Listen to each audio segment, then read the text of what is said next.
Estamos começando mais um encontro com a palavra. Pegue sua Bíblia, acomode-se e acompanhe conosco a continuação do estudo do Evangelho de Mateus. Temos visto os ensinos de Jesus Cristo tirados das discussões que ele teve com os líderes religiosos. Essas discussões vão se acirrando até culminarem com o discurso de Jesus no Monte das Oliveiras e a crise que levou à sua morte, ressurreição e ascensão.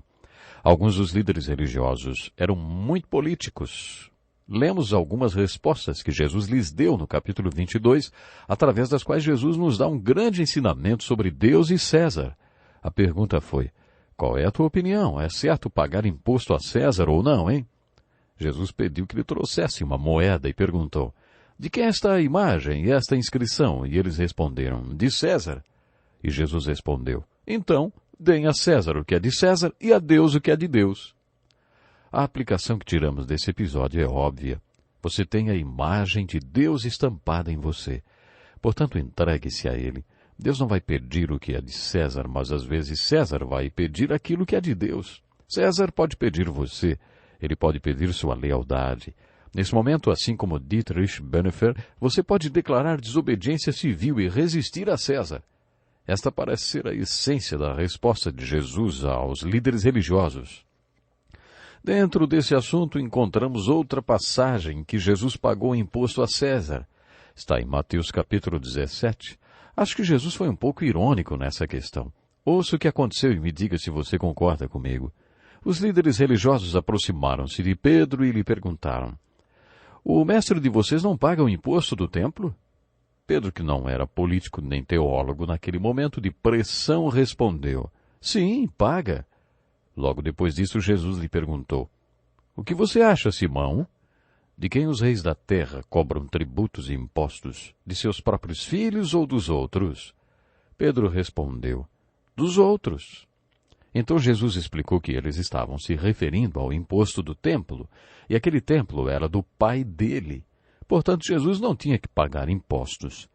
Pedro deve ter ficado chateado porque tinha errado em sua resposta aos líderes religiosos. Mas Jesus disse: para não escandalizá-los, vá ao mar e jogue o anzol. Tire o primeiro peixe que você pegar, abra-lhe a boca e você encontrará uma moeda de 4 dracmas. Pegue-a, entregue a eles, para pagar o meu imposto e o seu. Jesus deixou claro que ele não tinha que pagar imposto no templo, mas nos deixou um exemplo. Acho que a maneira como ele abordou o assunto com Pedro e resolveu a situação foi irônica. No capítulo 22 de Mateus, versículos 23 a 33, Jesus responde a alguns filósofos. Esses líderes religiosos pertenciam a vários segmentos. Os fariseus eram ortodoxos legalistas e os saduceus eram o que chamaríamos hoje de liberais. Eles não acreditavam em milagres e nem no sobrenatural e, portanto, não acreditavam na ressurreição. Eles procuraram Jesus e citaram uma lei que estudamos no livro de Ruth. Essa lei de Deuteronômio, capítulo 25, dizia que se a mulher se casasse com um homem e ele morresse e não deixasse filhos, ela poderia procurar um dos irmãos do marido e pedir que um deles se tornasse o seu redentor ou remidor. Os saduceus disseram que numa família isso havia acontecido 7 vezes, sem que nenhum dos maridos houvesse dado filhos à mulher. Finalmente a mulher morreu. Na ressurreição, quem será o seu marido? Jesus então respondeu: vocês estão enganados porque não conhecem as Escrituras nem o poder de Deus. Na ressurreição as pessoas não se casam, nem são dadas em casamento, mas são como os anjos nos céus. Jesus foi além da simples resposta. Ele foi até a raiz da questão. Aqueles homens não acreditavam no sobrenatural e Jesus foi direto ao sobrenatural, dizendo: e quanto à ressurreição dos mortos, vocês não leram o que Deus lhes disse? Eu sou o Deus de Abraão, o Deus de Isaque, o Deus de Jacó. Ele não é Deus de mortos, mas dos vivos. Claro, isso quer dizer que Abraão, Isaque e Jacó tinham de estar vivos, ou então Deus diria: eu fui o Deus de Abraão. Mas Deus disse: eu sou o Deus de Abraão. Dessa maneira, Jesus enfocou o ensino bíblico sobre a ressurreição. A questão nesse diálogo entre Jesus e os saduceus é: você acredita no sobrenatural ou não? No capítulo 22, Jesus também responde aos teólogos. Um dos fariseus, um especialista no Velho Testamento, aproxima-se de Jesus e pergunta: mestre, qual é o maior mandamento da lei? Jesus deu uma grande lição, respondendo: Ame o Senhor, o seu Deus, de todo o seu coração, de toda a sua alma e de todo o seu entendimento. O segundo é semelhante a este. Ame o seu próximo como a si mesmo. Vocês se lembram, quando chegamos no fim do Sermão da Montanha, que falamos sobre olhar para dentro, para o alto e ao redor, para sermos parte da solução e da resposta de Jesus? Nesses 2 mandamentos, Jesus complementa este ensino. Olhe para o alto, ame a Deus. Olhe ao redor, ame seu vizinho. Olhe para dentro, ame a você mesmo. Quando Jesus falou sobre amar a si mesmo, ele quis falar sobre autoaceitação, autorrespeito e autoestima. A opinião que você tem sobre si mesmo deve coincidir com a que Deus tem. Jesus nos ensinou a amarmos Deus integralmente, a nos amarmos corretamente e a amarmos o próximo incondicionalmente. No capítulo 23 do Evangelho de Mateus temos uma passagem sobre o que podemos chamar de a filosofia cristã de liderança. Vocês se lembram quando a senhora Zebedeu, mãe de Tiago e João, pediu pelos seus filhos no céu? Jesus disse: quem quiser ser o primeiro entre vocês deverá ser servo. Agora o assunto é o mesmo, só que Jesus foi mais específico. A discussão entre Jesus e os fariseus atinge seu apogeu quando ele os confronta a respeito da filosofia de liderança que tinham. Os líderes religiosos do tempo de Jesus eram uma antítese de tudo que Jesus ensinava a respeito de liderança. Aqueles líderes adoravam ser chamados de mestre, rabi, pai. E Jesus ensinou aos seus discípulos: vocês não devem ser chamados rabis. Um só é o mestre de vocês e todos vocês são irmãos. A ninguém na terra chamem pai, porque você só tem um pai, aquele que está nos céus. Tampouco vocês devem ser chamados chefes, porquanto vocês têm um só chefe, o Cristo. Jesus estava dando a base para a filosofia de liderança da sua igreja. Jesus estava repreendendo os líderes religiosos e a estrutura de liderança que eles adotaram. Percebemos que a discussão entre eles estava esquentando e ficando mais acirrada ainda. Fica evidente a crítica severa de Jesus aos líderes religiosos. Ai de vocês, mestres da lei, fariseus hipócritas! Percorrem terra e mar para fazer um convertido e quando conseguem, vocês o tornam 2 vezes mais filho do inferno do que vocês. Ai de vocês! Vocês limpam o exterior do copo e do prato, mas por dentro eles estão cheios de ganância e cobiça. Fariseu cego, limpe primeiro o interior do copo e do prato para que o exterior também fique limpo. Ai de vocês! Vocês são como sepulcros caiados, bonitos por fora, mas por dentro estão cheios de ossos e de todo tipo de imundície. Assim são vocês. Por fora parecem justos ao povo, mas por dentro estão cheios de hipocrisia e maldade. Depois de ter dito tudo isso, não sobrou nada além de um julgamento ilegal e uma cruz. Os líderes religiosos não poderiam coexistir com Jesus depois do que ele disse. Mas essa repreensão tão severa termina com uma linda passagem que mostra a compaixão de Jesus. Jerusalém, Jerusalém, você que mata os profetas e apedreja os que lhes são enviados. Quantas vezes eu quis reunir os seus filhos, como a galinha reúne os seus pintinhos debaixo das suas asas, mas vocês não quiseram. Eis que a casa de vocês ficará deserta, pois eu lhes digo que vocês não me verão mais, até que digam, bendito é o que vem em nome do Senhor. Essas palavras, ao mesmo tempo que mostram toda a compaixão de Jesus, são também um impressionante alerta a respeito do julgamento vindouro. Os capítulos 24 e 25 de Mateus são chamados de o Sermão do Monte das Oliveiras. Jesus e seus apóstolos estão no templo e quando os apóstolos comentam sobre a magnificência daquela construção, Jesus diz: eu lhes garanto que não ficará aqui pedra sobre pedra, serão todas derrubadas. Aí os apóstolos perguntaram: quando acontecerão essas coisas? E qual será o sinal da tua vinda e do fim dos tempos? Em resposta a isso, Jesus faz o Sermão do Monte das Oliveiras e responde às perguntas sobre o fim do mundo, sua volta e a destruição de Jerusalém. Esse é um texto que merece ser lido com muita atenção, porque fica difícil identificar quando Jesus está falando da destruição de Jerusalém, que é uma das suas respostas às perguntas dos apóstolos. Não ficará pedra sobre pedra, que aconteceu em 70 depois de Cristo. Os apóstolos também perguntaram sobre a vinda de Jesus, quais seriam os sinais e sobre o fim do mundo. Jesus então relata os sinais da sua vinda. Esse é um assunto muito empolgante de ser estudado. Se você gosta de estudar as profecias bíblicas, fique atento aos noticiários ou leia os jornais para constatar os sinais da vinda de Jesus. Quando você ler sobre guerras e rumores de guerra, isso inclui guerras quentes e frias, nação levantando-se contra nação, reino contra reino, fome, terremoto, apostasia ou desvio da fé, esfriamento do amor, pregação do Evangelho em todas as partes do mundo e grande tribulação. Todos esses acontecimentos são sinais da segunda vinda de Jesus. Depois que Jesus deu os sinais de sua vinda, no capítulo 24, no capítulo 25, ele conta 3 parábolas. Nessas 3 parábolas, Jesus conta, antes de tudo, que sua segunda vinda será um julgamento. Nas Escrituras, o óleo representa o Espírito Santo. Jesus ensina a parábola das 10 virgens. Nesta parábola, as virgens sábias tinham óleo nas suas candeias e as insensatas não. As virgens que tinham óleo representam o povo que recebeu o Espírito Santo. A parábola dos talentos, registrada nos versículos de 14 a 30 do capítulo 25 de Mateus, é um alerta para aqueles que conhecem sua responsabilidade no reino, mas que por um motivo ou por outro esquivam-se de cumprir sua parte no reino de Deus. Jesus ensinou que sua volta será um julgamento sobre toda a mão que estiver vazia, sobre todo aquele que não tiver nada em suas mãos quando Jesus voltar. Jesus usou essas metáforas no Sermão do Monte das Oliveiras.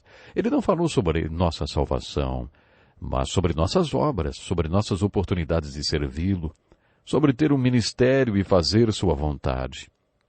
Esse é o pensamento transmitido quando Jesus diz que sua vinda será um julgamento sobre todo que estiver com as mãos vazias.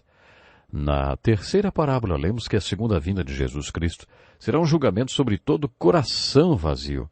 Jesus profetizou sobre o julgamento, onde a questão será: o que você fez pelos que estavam com fome, com sede, sozinhos, sem roupas ou presos?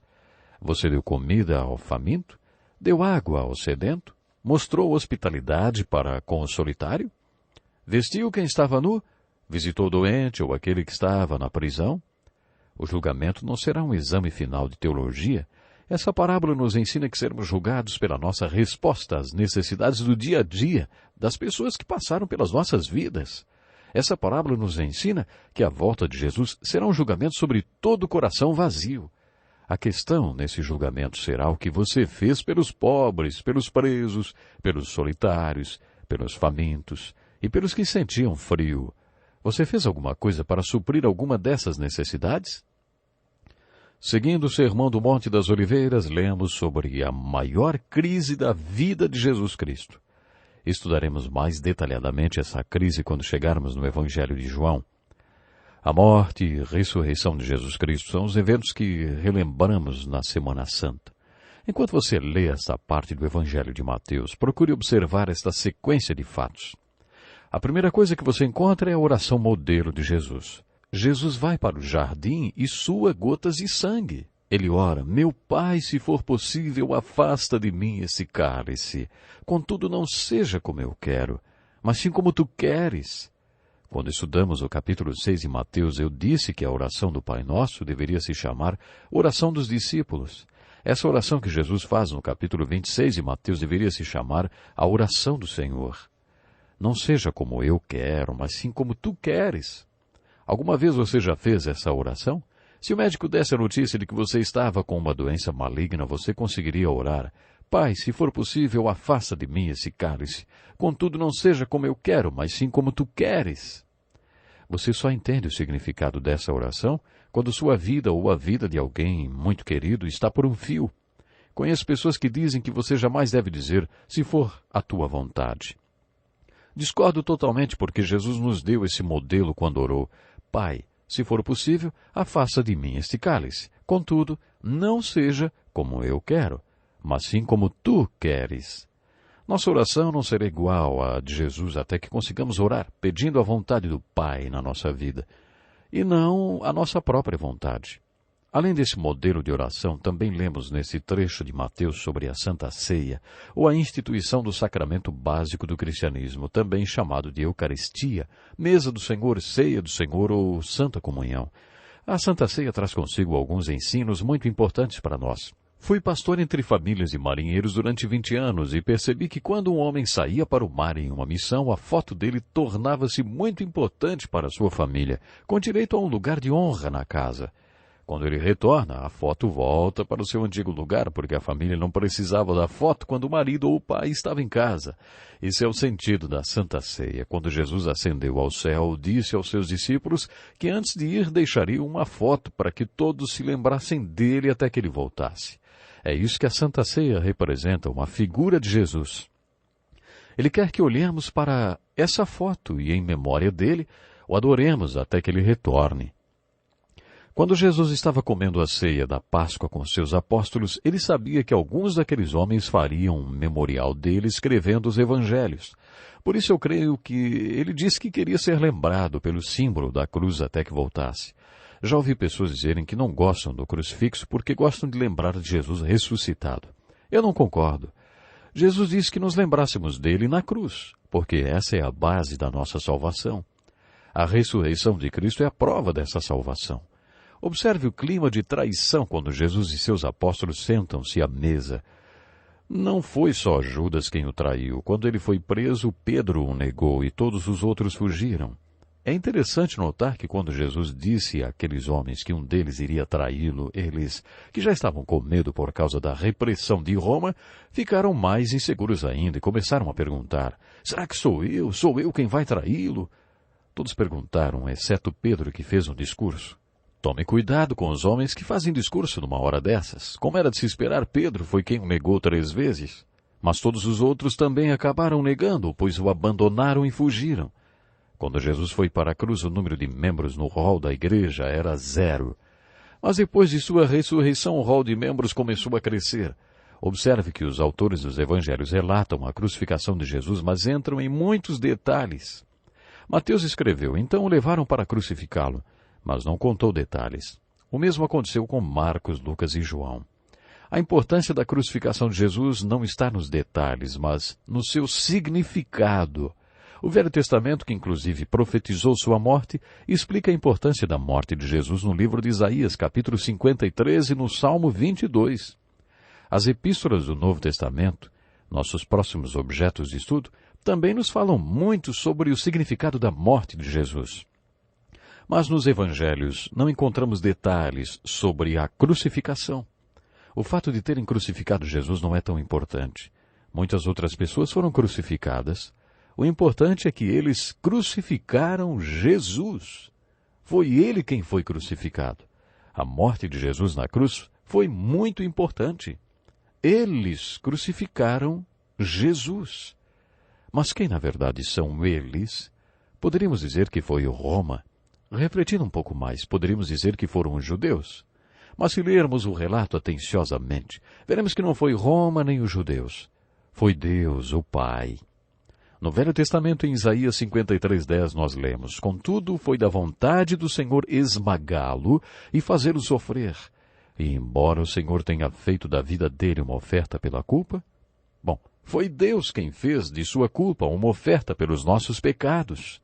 Deus amou tanto o mundo que fez a alma de Jesus uma oferta pelos nossos pecados.